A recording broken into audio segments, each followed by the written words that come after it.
Bienvenidos, mis estimados hermanos, a esta modalidad en la que enseñaremos formas didácticas para que podamos, hacer el repaso de la lección de escuela sabática en nuestras iglesias correspondientes y especialmente en nuestros grupos. Hoy tenemos la lección número 9 que se titula Misión en favor de los poderosos. Vamos entonces, como acostumbramos, que al abrir la palabra, pidamos al Señor, dueño de la palabra, que justamente nos permita hacerlo. Oremos. Señor, te damos gracias porque nos amas y guías. Esta mañana de nueva cuenta, Señor, vamos a ti para recibir sabiduría en tu palabra. Rogamos pues que tu bendición de tu Espíritu Santo esté con nosotros. Gracias en Jesús. Amén. Hermanos, lección número 9, y como ustedes conocen, generalmente enfatizamos el versículo para memorizar. Este lo encontramos en el capítulo 16, versículo 26, que ya nos sitúa como plataforma para entender la lección completa. Dice el texto, ¿qué aprovecha el hombre si gana al mundo entero y pierde su vida? ¿Qué puede dar el hombre a cambio de su vida? Dice Mateo 16, 26.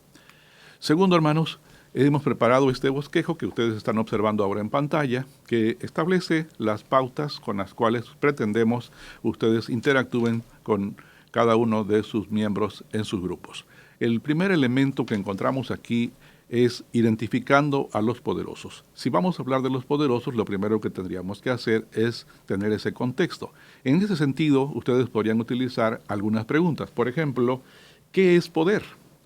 Y entonces quizá la gente va a empezar a opinar, 2 o 3 opiniones, y entonces usted puede ir resumiendo diciendo que poder, ¿verdad? El diccionario dice que es tener la capacidad o facultad de realizar algo o de tener influencia sobre algo.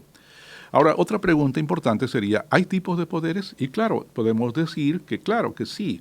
La autoridad, por ejemplo, de un gobernante, la de en este caso, un empresario que tiene poder económico, o en el caso concreto de también un deportista. Ustedes ven cuánta cantidad de gente se reúne cuando en un equipo de fútbol o de cualquier otro deporte las personas tienen a un jugador estrella. ¿Y qué podríamos decir también de cantantes o de grupos de cantantes? Todas esas personas tienen poder, y noten ustedes que el poder es distinto uno de otro, pero conserva un elemento que es precisamente el de poder de convocatoria o de autoridad sobre los demás. El segundo elemento que tenemos aquí de bosquejo que ustedes pueden utilizar es el interés de Dios en los poderosos. La pregunta que podríamos hacer, ¿por qué Dios puede tener interés en los poderosos? El concepto aquí es lo siguiente. Hermanos, los seres humanos en todas las épocas de la historia han establecido categorías, ¿verdad? En la época esclavista, el amo tenía bajo su poder a los esclavos. Luego vemos la Edad Media, donde había señores feudales, los reyes y los plebeyos. En cada una de esas etapas, siempre el ser humano ha hecho esas categorías sociales. Hoy, por ejemplo, también hay ricos, muy ricos, ¿verdad? Clase media, decimos clase baja, en fin. Estas categorías son de orden humano, pero para Dios todas las personas tienen una misma situación. Son personas como usted y yo, que de acuerdo con Romanos capítulo 3, hemos perdido esa relación con Dios, la imagen de Dios, y Dios nos ve como seres humanos que necesitan ser restaurados. Dice la Biblia, no hay justo ni aún uno. Entonces, esas personas poderosas que las vemos sonreír, también a veces lloran, también tienen tristezas, también tienen congojas. Y es necesario que también ellas sean alcanzadas. Por eso Dios tiene interés en cada una de esas personas. La Biblia dice en Juan 3:16, porque de tal manera amó Dios al mundo, que dio a su Hijo unigénito, para que todo aquel que en él cree no se pierda, mas tenga vida eterna. Evidentemente, también incluye a los poderosos. El siguiente elemento de nuestro bosquejo es cómo alcanza Dios a los poderosos. Y aquí encontramos una serie de casos. Nosotros en la universidad siempre utilizamos este modelo y nos gusta mucho porque nos ayuda a ejemplificar lo que estamos pretendiendo enseñar. Ahora, la pregunta aquí sería, ¿cómo alcanza Dios a los poderosos? Fíjense, aquí tenemos un elemento que nos puede ayudar para clarificar. Lamentablemente, en la historia vemos también que muchas denominaciones cristianas, en aras de poder alcanzar a las personas poderosas o de influencia en su comunidad, rebajan las normas bíblicas, la verdad bíblica, haciendo concesiones. Pero escuchen, Dios tiene una sola verdad y su verdad es absoluta y la encontramos aquí en su palabra escrita, el santo libro al que llamamos la Sagrada Biblia. Entonces, amigos, ¿qué tendríamos que decir? Número uno, Dios no cambia, siempre tendrá la misma verdad. Lo que sí hace es que Dios adapta sus canales o sus medios para alcanzar a las personas utilizando el contexto de cada persona. Es decir, aborda lo que ellos conocen. Y vamos a poner precisamente los ejemplos que ustedes están viendo ahora aquí en pantalla. El caso, inciso A, de un rey. ¿Quién es el que se cita aquí? Bueno, el libro de Daniel, capítulo 2, menciona la historia de un rey llamado Nabucodonosor. Precisamente Nabucodonosor en el imperio neobabilónico llevó sus conquistas a gran cantidad de extensiones de tierra, dominando a muchos pueblos. Este rey, justamente en la cúspide de su poder, es alcanzado por Dios, pero de una manera curiosa. Dios utiliza lo conocido, lo que él está pensando, lo que él maneja, y entonces le da un sueño donde se le revela justamente los metales. Y el metal más precioso era el oro, plata y así sucesivamente cada uno de ellos. En el capítulo 2 de Daniel lo puede usted ver.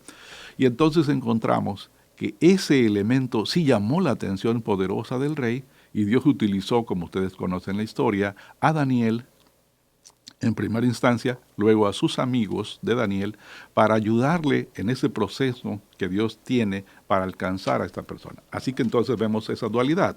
Dios interesado en las personas, aún a los poderosos, y por otro lado, Dios utiliza a seres humanos fieles a sus siervos para que alcancen esta verdad o le den continuidad.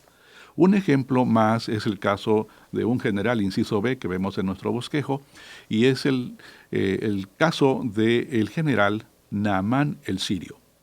Naamán también en la cúspide de su poderío, evidentemente de sus éxitos como militar, tiene una enfermedad que puede llevarlo a la muerte, que era la lepra. Y entonces, fíjense bien, una jovencita que trabajaba para su esposa ha estado dando testimonio e indicando que puede ser sanado el general. Y él tiene un elemento fundamental. Él, como general, está acostumbrado a mandar. Está acostumbrado a que su voz sea escuchada. Y entonces Dios lo envía, o más bien Dios le permite que llegue a Israel, y entonces, como ustedes conocen la historia, la estoy abreviando, segundo del libro de Reyes, capítulo 5, se encuentra con Eliseo, pero Eliseo no lo recibe. Y noten, para él eso fue frustrante.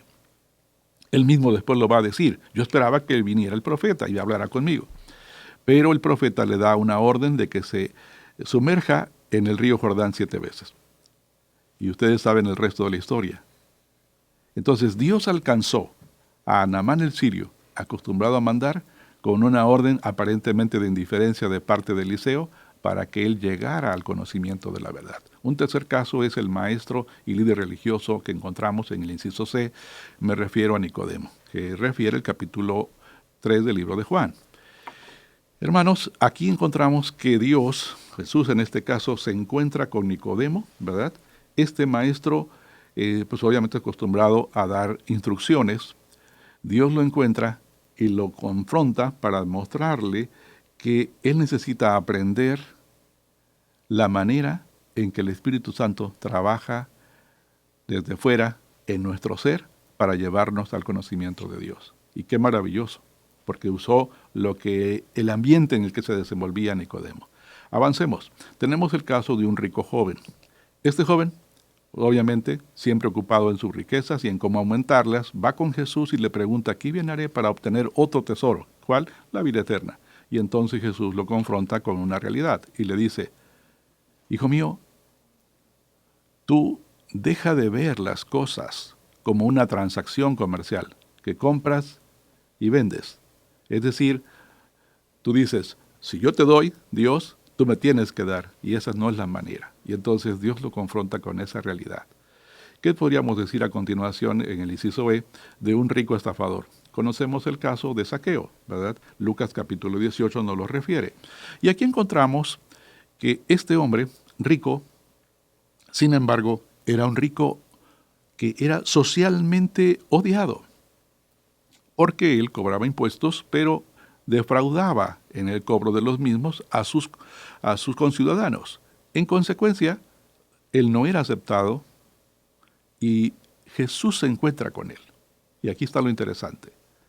Jesús se encuentra con él y aunque no se nos dicen los detalles de la conversación, cuando Jesús se autoinvita a ir a su casa, encontramos que en la casa de Zaqueo sucede algo transformador y Jesús le da a entender que él puede ser, si lo decide, parte de la familia de Dios, del verdadero hijo de Abraham, el fundador, por así decirlo, de esta nación.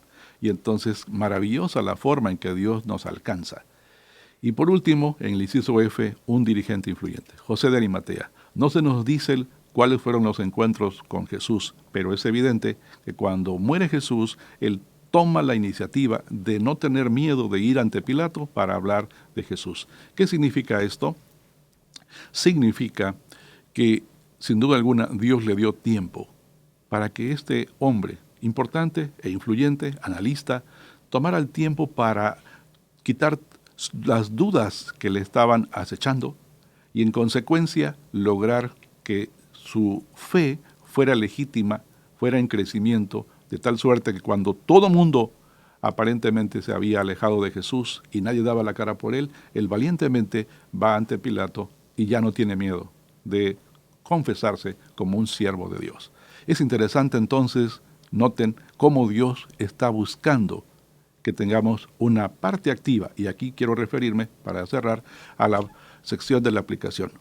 Entonces noten, 3 elementos de nuestra lección. Número 1, el contexto. Número 2, el desarrollo. Y el número 3, la aplicación.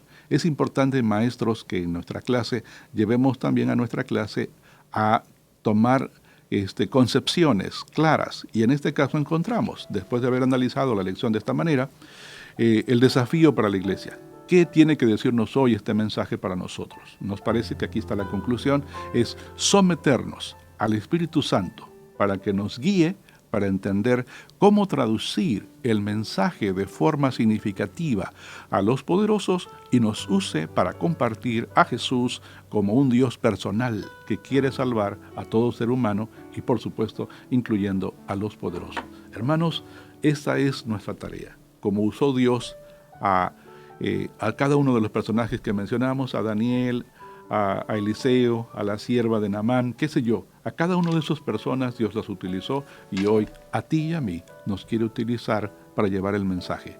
No podemos cambiar la identidad y la perfección del mensaje de Dios, pero sí tenemos que pedirle al Espíritu Santo nos ayude para contextualizarlo y entonces, como hicieron estos siervos de Dios, llevar el mensaje con elementos que las personas conocían. Y de esta manera los poderosos que hemos citado fueron alcanzados por el poder santo de nuestro Dios. Dios les bendiga, hermanos, en este afán. Nos vemos la próxima semana en este mismo canal de nuestro medio de comunicación en la Unión Mexicana del Sureste. Muchas gracias.